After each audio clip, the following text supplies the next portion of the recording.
Hey YouTube, again, Thorn317 here with the Samsung Admire. I wanted to kind of touch on some of the things that it doesn't have this time. Of course, I've done some videos on what it can do and some of the key features that it has, but I figured now I would go ahead and show some of the things it doesn't have and that you can't do.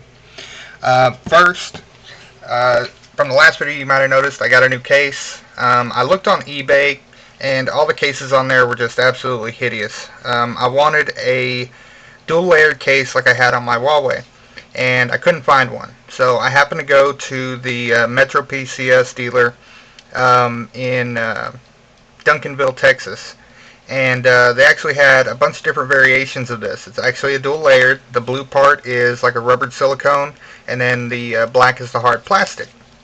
So I really like it. I don't know if I like it as much as my other one on the Huawei, but I definitely like this better than just the standard silicone junk that they've got out now. One of the things that the phone doesn't have would be a flash for the camera. Unfortunately, it does not have that. Wish it did, but it doesn't. It does not have a front-facing camera. I don't know if you could tell, but it does have the light sensors up there by the speaker. That is not a front-facing camera. That is just a light sensor. You can actually set the display to automatically adjust to the lighting wherever you are to kind of save battery. I don't, because I don't really care. I want to be able to see my screen. Other people have asked about the sound. I believe CNET had a really bad review on the sound of phone calls. I'll play a song so you can tell, and that way, you can kind of know. I know it's not going to sound really good, but the sound to me is just as good as the Huawei. The call quality is a lot better. I have no problems hearing it.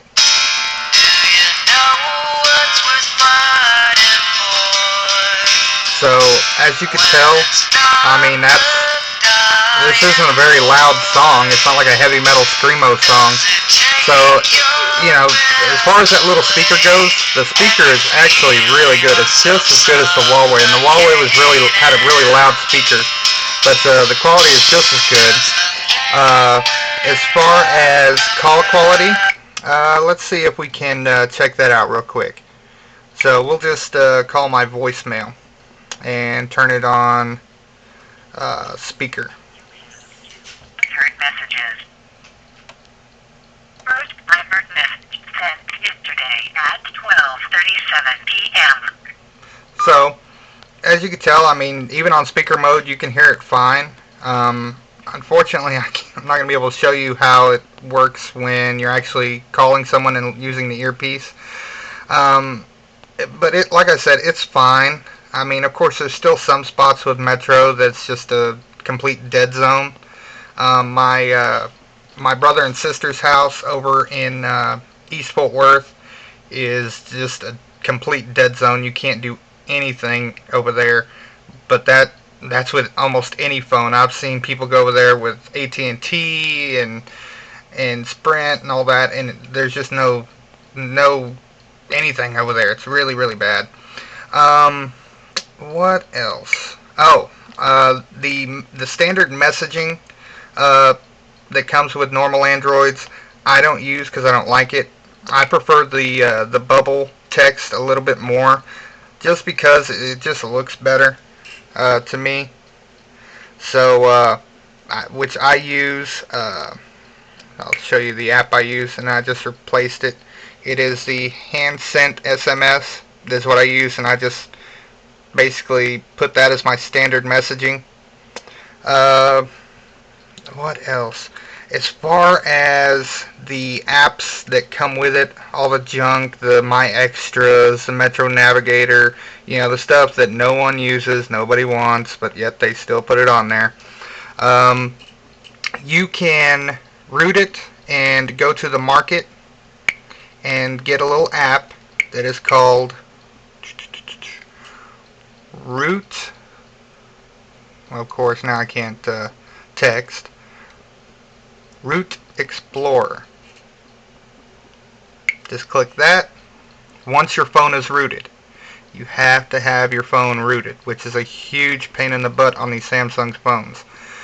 So you're going to go right there, and it is $3.99. Now you can also go to ForShared and download it. Of course, it's always better to help out the developer, so that way they can make really cool apps in the future. But if you just want to try it out before maybe you buy it or something, you can always go to ForShared, download it after your phone's rooted.